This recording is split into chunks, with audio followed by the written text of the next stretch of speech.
Unit 30, Tradition and Modernity. Contents: 30.1 Introduction, 30.2 Traditions, Society and Culture, 30.3 Tradition and Modernity, 30.4 Modernity as a Juggernaut, 30.5 Ontological, Insecurity and Modernity, 30.6 Modernity, Rationality and Norms, 30.7 Conclusion, 30.8 Further Reading and 30.9 References. Learning objectives: after reading this unit, you will be able to describe the concept of tradition, define modernity, outline the juggernaut of modernity, discuss modernity and rationality. 30.1 Introduction. In this unit, we will be take up the topics of tradition and modernity. At the very outset, it is pointed out that the tradition and modernity are not contradictory or competing concepts. Rather, they represent different phases of meaning and are in fact symbolically related to each other. As such, traditions is the ground from which all manner of modernity arises. Further, we may point out that as it stands, tradition has to be qualified, which it is to say it could be a local tradition or an all society tradition.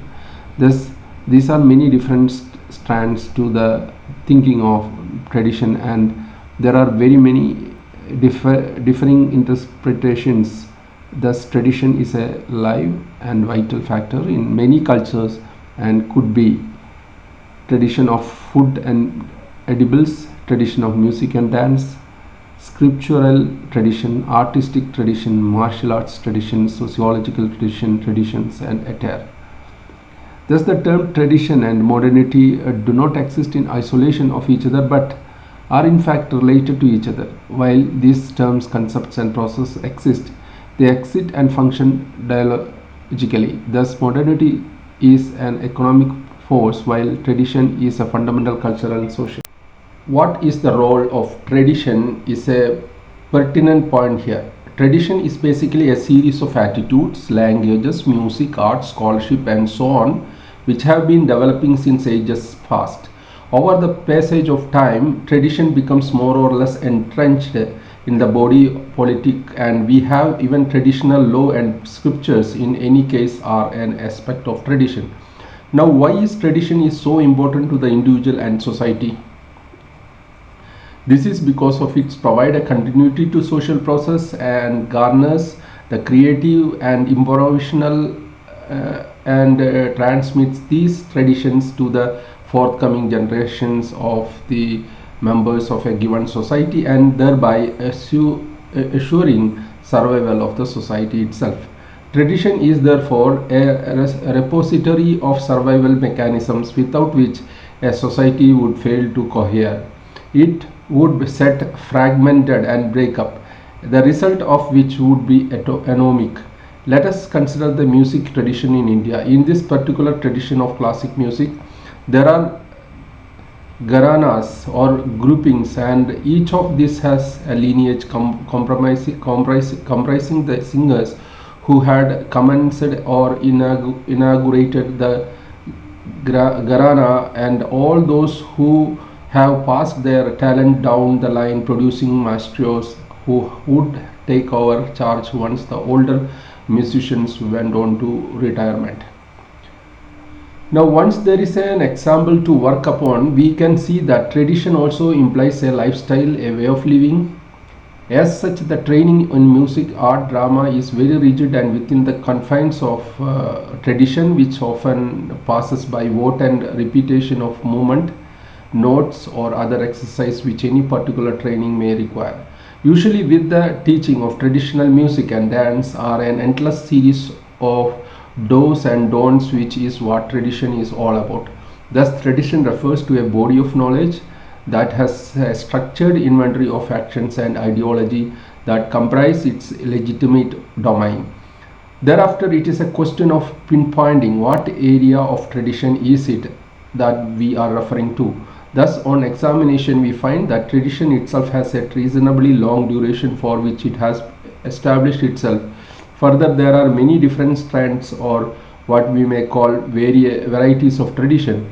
Then, to continue with the example of music gharanas in India, we find that There is a basic division between North Indian classical music and South Indian classical music. Each of these two basic divisions have numerous subdivisions and so on. It is therefore a misnomer to treat the concept of tradition as a term which covers everything in society and culture. Thus, if it is held that the tradition of music is very strong in India, it may also be asked what type of music tradition is it that is being referred to. Clearly, then a tradition also represents a rubric under which all little traditions can be assimilated. If it is considered in depth, traditions can be seen involve various different types of activities within it, which would need some brief elaboration. Tradition thus encompasses and embodies a particular process of or legacy. Some traditions which form from the field from which required contribution to be made, a historical aspect either oral or scripted, a certain concept of the supernatural, economic structures of sustenance, aspects of indigenous art, facts of architecture, scholarship in all areas of social concern, literature both scriptural and others, technological structures, military for self-defense or offense.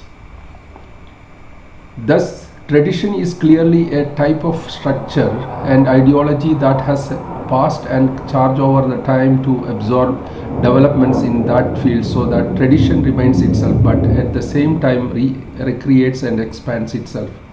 30.2 Tradition, Society and Culture. Tradition then is accredited over time and its boundaries become increasingly well defined. This means that the tradition expands or contracts depending upon the social and cultural situation. Further, it would be wrong to assume that tradition constantly expands and that progress is always linear. It is quite possible that there is a non-linear retrogression as well. A third situation arises when tradition develops an entropic tendencies and stagnates for some time before once again addressing progression, linear forward movement or retrogression. Thus, tradition begins when a particular actions or activity is seen to be of significance to society. However, as we have pointed out that there are many types of tradition, music, art, architecture, and many strands within each one of them. As such, it is possible to study some of these strands, but to study them in totality would imply many years of research and might still be lacking sufficient data to be able to come to a holistic and synoptic point of view. Thus, what we are talking about is the fact that there is no such things as a total vision of any society which is pluralistic, since members of different races and ethnicities will have different traditions. Thus, the tradition that peoples and societies inherit from their forefathers is available to them in various forms. Any process over several generations becomes by itself a particular tradition or a sub-tradition. Box 30.1 Accreditation of tradition. Thus, tradition accumulates over decades or centuries. Consider, for example, the scriptures tradition of India, which is itself is plurality. Thus, in the shift from the oral tradition to the scripting tradition, there is a formalization of knowledge, and as this process goes on, the society that is subjected to it develops not just one but pluralistic tradition. The field of art and architecture is replete with the traditions that have emerged from it. Thus, in India, there are several traditions in art and architecture, including the one classical, medieval, and tradition. In each of these areas, artists and architects have been responsible for development of classical, medieval, and traditional arts and architecture. These traditions developed in India over centuries of accretion. Further, the economic structures are such that they begin from centuries earlier and tend to be well fixed until industrialization begins in 1800s. In the Indian tradition, the exchange of goods and services commenced and worked in terms of physical exchange of services, which could be provided to landlords by the hoi polloi. This was a traditional system and exploited the landless laborers by underpaying and making them work for long hours. For doing this, the sharecroppers, as they were known, were given at the end of the agriculture season a certain amount of grains to help them to subsist. Such examples can be found globally, and feudalism was yet another iniquitous system. The point is that it is rather difficult to say with any degree of certainty that traditions are good or bad. On examination, however, it is clear that though Indian tradition has sanctity, yet sati and dowry is part of this very same tradition. Thus, it is a weeding of tradition which alone can make it work efficiently and not follow or flow over into negative directives. Over a span of time, usually centuries, any specific tradition begins to coagulate into a specific conglomeration of beliefs and rites. These beliefs and rites are specific to any tradition and apply equally to sub-traditions within and subordinate within it. Traditions then over the entire ideological gamut and are also applicable to material culture. What then is tradition? Tradition is a particular approach to society, social reality, which it influences and provides a direction to individual and social reliability. Thus, it would be better to talk in terms of plural tradition than the mention more overarching tradition, which would be a false construct as reality is not entirely apprehended under it. Traditional technology is another area which have been extensively used and improved upon. Thus, in agriculture, the use of the tractors or combine harvester has brought matters into a confrontation. Thus, while in the situation harvesting has changed, the attitudes are still traditional both in the family and at work. Thus, at a particular time in the flow of tradition, non-traditional modern machines are used. This means that now that there is a contradiction between technology and the attitudes of the workers and their beneficiaries. Age-old customs and traditions often get non-functional and sometimes changes have to be introduced to make the two compatible. Tradition then is what hold a society together. However, there are factors with a tradition which may go out of circulation. Thus, in some metros in India, the scriptures and popular level of celebrating festivals like Holi, Diwali and so on is such that tradition battles with cultures and many changes have occurred in these festivals in cities including plastic lighting in the house and a few burning candles to observe traditional candlelight in Diwali. 30.3 Tradition and Modernity. In such and other activities, tradition comes head on with the old concept of modernity. The question, of course, is in which way modernity relates to tradition. In modernity, a different type of tradition. Do tradition and modernity have anything in common, and how are they related to each other? Tradition has a tendency to become entropic and inward looking. This is true and of many local level traditions, and some traditions are stamped out and disappear without leaving much of a trace. The pertinent question here is why does tradition disappears, change, ameliorate or attempt to coexist with the modernity? The fact of the matter is that the vectors of or chief characteristic of a tradition are themselves said to develop, change or become stagnant. Thus, tradition has many sub-traditions and it is there that often linger on indefinitely in various geophysical territories within a specific culture area. Reflections and actions 30.1 discuss the concept of tradition. Does the tradition change or does it remain static? At some point in the development or spread of tradition tends to become less influential and is capable of dealing only with local traditions. At some time, tradition sees the necessity of dynamism, and various religious traditions themselves find it difficult to sustain themselves. Thus, when a tradition becomes entropic, it becomes clear that the tradition is not stagnant, and in being so, is quite capable of calcifying and becomes superficially related to rites, rituals, ceremonies, while the essential communications remain obfuscated and confused. Thus, tradition is dynamic and records accretive changes. We must also keep in mind that the social changes are part of the process of society. However, it is equally clear that beyond a point, tradition is not able to deal with a new set of situations and new institutions. At this point, if the society is not to become anarchic, it will require that tradition ameliorate and try to change. Yet a tradition can only follow its ontology and find itself as inadequate in the face of modernity. Thus, the forces of modernity tends to choke tradition or at least make it relatively insignificant and even innocuous. However, traditions through it becomes quiescent it is not really banished by modernity, because modernity is evidenced only in the advanced countries of the West and in the metropolitans of the East. This is made clear when we compare architecture of the North and South. Thus, a luxury hotel in metropolitan of a developing country is virtually no different than that of an advanced country. Thus, tradition is never really banished but is pushed back as the forces of modernity take root. So box 30.2 aspects of modernity. Some aspects of modernity include emergence of national state and nationhood, industrialization and capitalism, democracy, increasing influence of science and technology, the phenomena of urbanization, expansion of mass media. There are, however, other defining characteristics of modernity, which includes disenchantment with the world, secularization, rationalization, commodification, mass society. Modernity, however, means different things in North and the South. Thus, modernity indicates the type of society that is more developed related to other societies. So, a society characteristic by modernity is described as a modern society. We can compare modern society with the society that are pre-modern or those that are post-modern. However, neither of these approaches is fully satisfactory.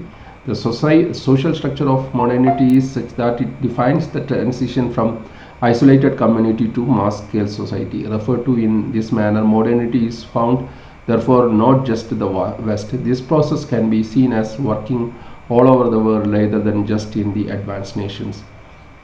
Thus, mass society implies large-scale movement of goods, people, and information among separate areas. Standardifications of many aspects of society which are helpful for mobility, increased specialization and interdependence of different parts of the society. Thus, modernity can be apparently contradictory, but these features listed above are different parts of the overall ontology of this process. When the elements of or products of modernity invade another culture through popular processes such as various cultural aspects such as folk tales and cinema, there is a widespread overall or cultural and social ontology, and these tends to change a society and prepare it for further changes. This results in a homogenization of culture and creates widespread diversification at the local level. There are other features such as democratic government and the hierarchical structures within it. So also does the private sector grows greatly in the influence. This sometimes creates a friction, and modernity can be perceived as being totalitarian. However, the individual in modernity belong to those subsystems and is part of the competitions, liberty and individualism. This is all the more true for comparisons of modernity with societies that are traditional. Modernity brought with it many blessings to the people, including such better health and economic prospects. However, there are also some problems which are emerged with modernity. Example, the nuclear bombing of Hiroshima and Nagasaki during World War II and the arms race thereafter. Other problems include environmental degradation, that is air and water pollutions. Modernity also creates great stress on people and alienation of being without specific interest in anything. At the present point, the debate is still on whether modernity is socially positive or not, whether it has proved beneficial or not to world society. 30.4 Modernity as a Juggernaut. Given position conflicts with the contention that society has entered in a postmodern world. Thus, modernity witnessed tremendous increases in space, pace, and depth of change related to systems that preceded it. Further, the path of trajectory of change is not linear, going forward step by step, for given modernity implies capitalism, industrialism, surveillance programs and activities, military power. Giddens' theory of structuralizations and its basic component adequately describe modernity. These elements are distanciation or separations in the time and space, disembedding, reflexivity.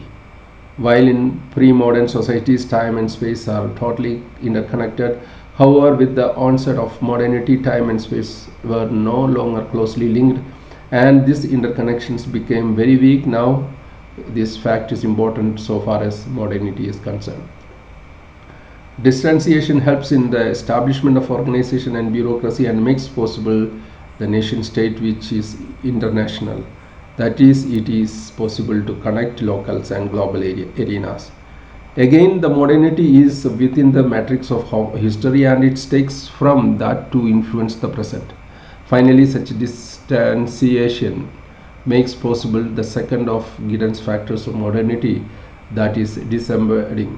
Disembedding itself is the process of transcending the local context, and it's reorganizing itself along with the indefinite stretches of time and space. According to Giddens, there are two varieties of disembedding factors.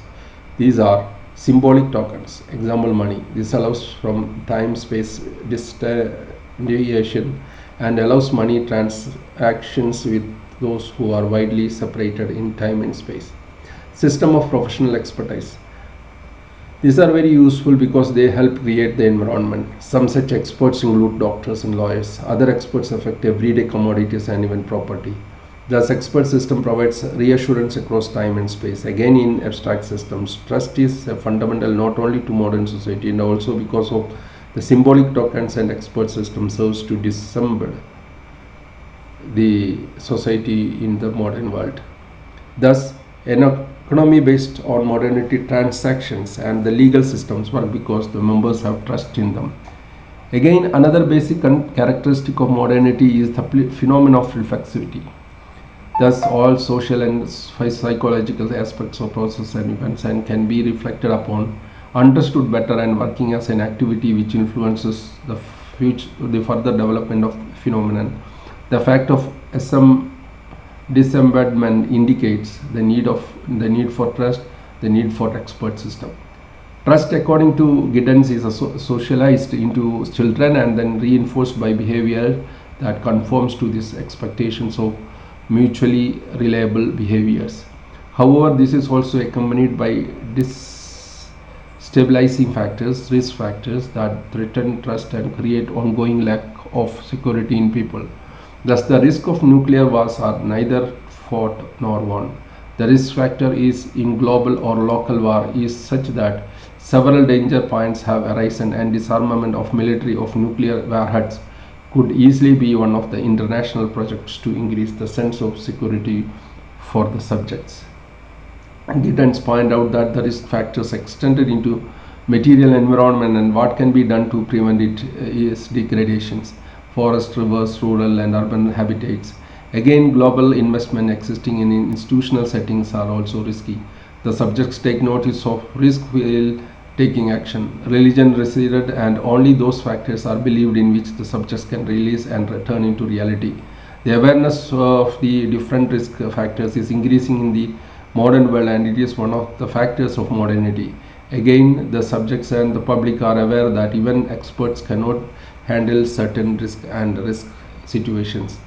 30.5 Ontological insecurity and modernity. According to Giddens, ontological insecurity has been created within modernity itself, and it suggests that design faults in the construction of the modern world, operator failure of those who run the modern world, unintended consequences, reflexivity of the modern society.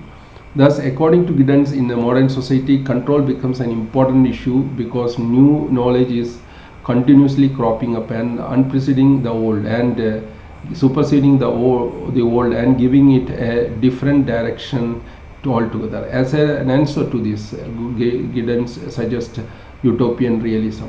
That is, utopian ideals and social reality should be taken together as a single unit rather than aimed for just the one or the other. Giddens is critical of the postmodern theories and feels that were systematic knowledge impossible, the intellectual activity, academics would come to a standstill. He feels that postmodernization would involve a world in which there are post-scarcity system, multi-layered democracy, demilitarization, humanization of technology. However, it is clear that post-modernity cannot be predicted in such a simple parameters which need not appear at all. Giddens notes that the reflective modern world pushes the self into becoming a reflexive project. Thus, the self becomes an area to be reflected upon with a view to ameliorating it and bringing it into tune with itself and society. Thus, he points out that the subject is a result of inner search, and also the body must be controlled and socially projected in a specific manner in the relevant physical spaces. There are formulas how which defines we interact. In fact, reflexivity has led to a body obsession and a social neurosis. Modernity and modern society are also characteristic by setting apart some areas of deviance from the normal day-to-day living. This has been termed the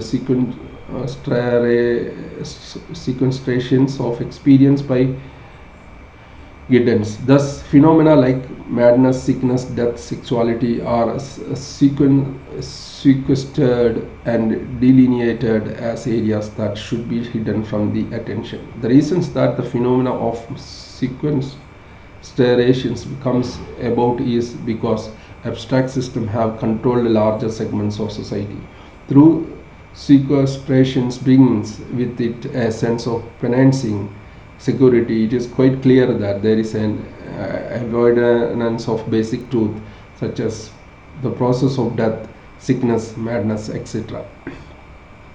Thus, modernity has brought with both positive and negative consequences. One of the negative consequences is that there tends to be a sort of malaise, or what Giddens term as personal meaninglessness. This is because important areas of daily life have been sequestered and repressed. The light at the end of the tunnel is reflectivity of modern life, which as it increases will ensure that such sequestration does not take place, and processes that have been swept under the carpet will one day be the most significant and important. While Giddens is concerned with the modernity, we find that the Beck is interested in the new modernity. Thus, Beck and Giddens feel that we are living in a modern world rather than a postmodern one. What is the risk that accompanies the new modernity? Beck labels the new modernity as a reflective modernity. Beck feels that relationships in such a society are increasingly reflexive, and individuals are forced to make the wide range of individual decisions so far as relationships are concerned and how they can be begun and maintained. According to Beck, within modernity itself, there is a change from industrial society to risk society, which is different from industrial society but not totally. Thus, the classical modernity was considered or produced wealth and equal distribution of the same. On the other hand, the advanced modern societies, the main issue is the reduction of canalization of risk. Thus, the main concern of in the classical modernity believed in equality. The concern for advanced modernity is safety. These risks come from with wealth produced in society, industry. These include the nuclear industry and bombs, whose effects and side effects can be devastating. Box number 30.4, the risk factor. Even industrial pollutants are themselves a source of risk and have more dangerous effects on health. The kind of risk include the nuclear annihilation is not simply localized but global. Again, this can class intermesh to some extent. Thus, in industrial society, it is clear that the wealthy classes can avoid risk of or reduce it simply because they have the wealth to purchase safety, and this helps to strengthen the class society. On the other hand, poverty is full of risk. Beck extends his analysis and states that the truth about social classes applies to the nation states as well. Thus, the rich nations are able to minimize risk. The poor or poorer nations find that risk is centered in and around them. Again, make further wealth and profit by catering to the poorer nations in order to build technology that will help to control the risk in poor nations and try to ameliorate them to some extent. It is found out, however, that no nation is completely safe from risk, nor are individuals. However, the nations that profit from the risk factor in poor nations find that there is a boomerang effect, and factors associated with risk tends to become proactive and try to eliminate or control the areas where risk reduction technologies are being made in the wealthy nations. However, through advanced modernity creates risk, we find that accompanying this risk is reflexivity, and make those that produce risk themselves begin to think about the situations and how to alter it. But this is also in case of those nations that are poorer and face these risks. According to Beck, it is science and the scientists that are responsible and protector of protector of global contaminations of nature and culture, and accuse science and scientists for being illogical. Reflections and Actions 30.2 discuss aspects of risk taking in modern society. Is there some way in which this can be reduced or removed? Again, in classical industrial society, we find that the nature and the culture are separate entities. In the case of advanced modernity, they go hand in hand, are deeply interlinked and interrelated to each other. This linkage means that changes in either nature or culture feedback onto each other. Thus, Beck points out that the nature and society are related to each other almost symbolically. This has led to the fact that of nature being made political, and so scientists, including social scientists, are now in the domain of and being affected by politicization. According to Beck, the governments are losing their powerful control because of sub-political bodies like research institute. Subgroups of people are more responsive relative to the government. We can say advanced modernity has generated both hormone risk and also way to deal with it. Ritzer evaluates modern society using the concept of hyper-rationality, McDonaldization, and Americanization. Let us begin with hyper-rationality.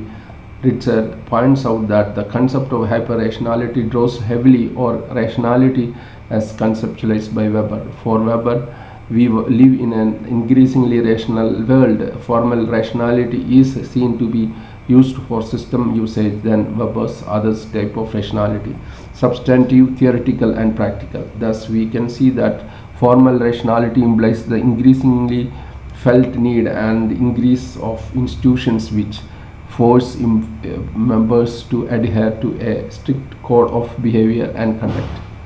30.6 Modernity, Rationality, and Norms. On the other hand, the substantive rationality implies the domains of norms and values in making of rational choice. Thus, theoretical rationality deals with intellectual apprehension. On the other hand, practical rationality defines the context or situation so far as daily decisions are concerned. Now, we can say that hyper-rationality goes beyond formal rationality. Thus, a hyper-rational system combines Weber's form of rationality, which include formal rationality, substantive, intellectual, practical. The reason such a system is called hyper-rational because it uses and combines all four of Weber's forms of rationality. Formal rationality has four aspects, which are efficiency, predictability, quantity rather than quality, substitutions of non-human for human technologies. Box 30.4 The irrationality of rationality. Thus, this form of rationality is also accompanied by the irrationality of rationality. In this schema, we find that efficiency is always with a view to an end, and how we can use the best means to a goal. In fact, food restaurants, the delivery system is made so convenient and automatic that there is drive-in facilities to help accelerate and the process of food distributions and consumption. Now, the next factor is formal rationality is that there is a standardization of process and events, and there are no surprises, and the branches of last food restaurants are very similar even across nations. They are all proceeded along with the assembly line mechanized approach to food. Further, the fast food restaurants pay greater attention to quantity rather than the quality. Such a formal rational system has intrinsic to its generation of irrationalities, such as making the dining experience most bizarre, demystifying, and demonizing. Research indicates that this is the trend all over the modern world, where the emphasis is on quick turnover from business.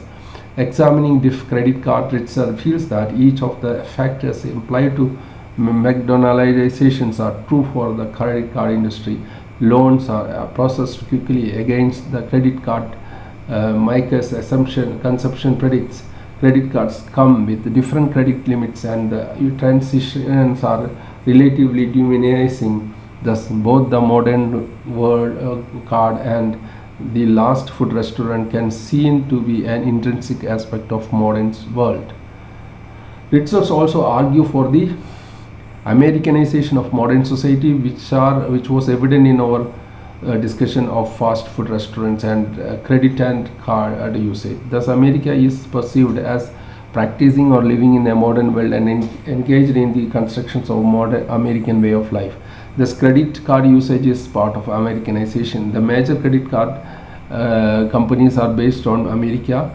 The Visa, the MasterCard, and American Express are major cards relative to those based in Britain, Barclaycard and Japanese JCB.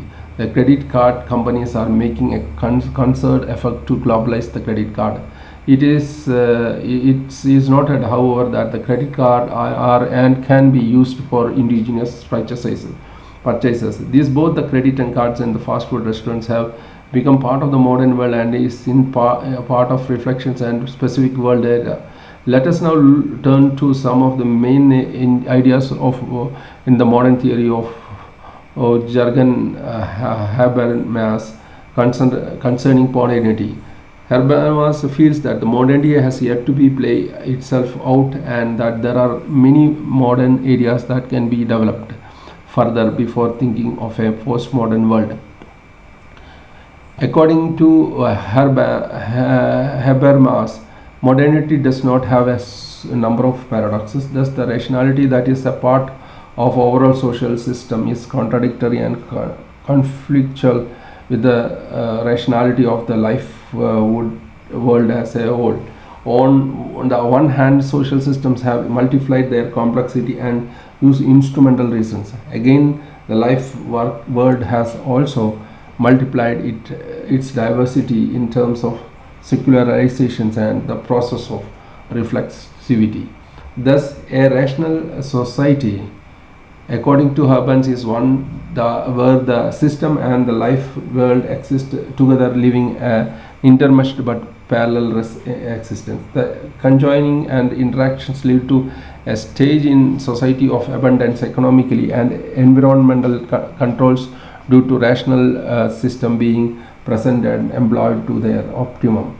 The problem of the modern world is that now the system begins to exercise in power or to be colonized the life world. This leads to the situations where the tradition systems denies the freedom to the life world as a freedom that is necessary to allow the little world to grow to further maturity.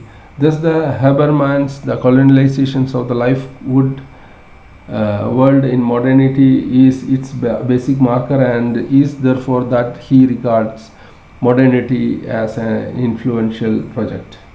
Unfinished project. It's an unfinished project. The Habermas, the fully irrational society where the rational systems and the life world can exist and express themselves satisfactorily. At the moment such a situation does not exist and the life world is greatly subdued and improvised. This is the obstacles that have to be crossed over. It does not mean a social destructions of systematic, economic or administrative, since they help life words to rationalize their existence and ontology. How is this to be done? This requires what we examine the relationship between system and life world. According to Habermas, restraining barriers should be entrenched to reduce colonization of life world. Censors should be used to make a greater impact of the life world on the system. In this manner, the two areas, that is life world and system, benefit each other greatly. Habermas feels that until the above factors assert themselves, modernity's project will take longer to complete. Thus, Habermas is squarely of the view that modernity has much to offer and that we are not in position in a postmodern society as yet.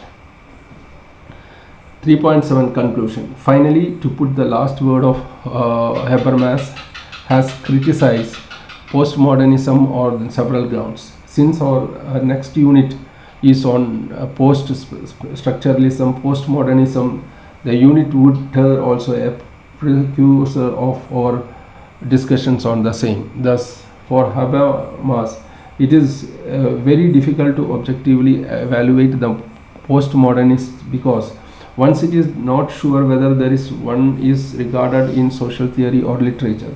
In the formal case, the problems arise in postmodernism erects a formidable facade of jargon which is not the mainstream of sociological knowledge. Hence, the one doesn't know where to classify such society.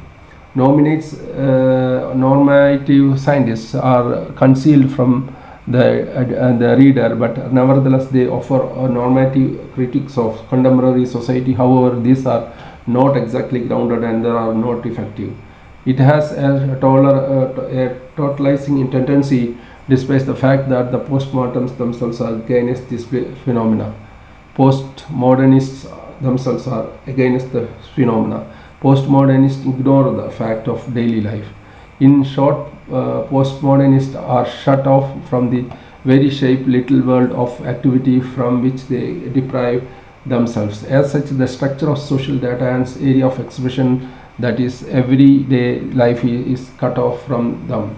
Thus, in this unit, we have examined and presented several theoretical positions on tradition and modernity. We have covered the approach of Giddens to modernity as also that of Becker and Ritzer.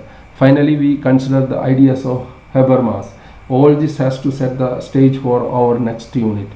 To fully understand and appreciate the limits of post-structuralism and postmodernism in background provided in this unit will be of great use. 30.8 further readings. He has given modernity and Holocaust, then illusion of the end, the information age, the rise of the network society, Oxford Blackwell. And 3.9 references. The sum is Rogers Data Bank, Organization of Capital, LAC 80. Modernity and postmodernity, knowledge, power, and the self, London stage. This is the other references. So this is the end of the chapter, that unit 30, tradition and modernity. Thank you very much.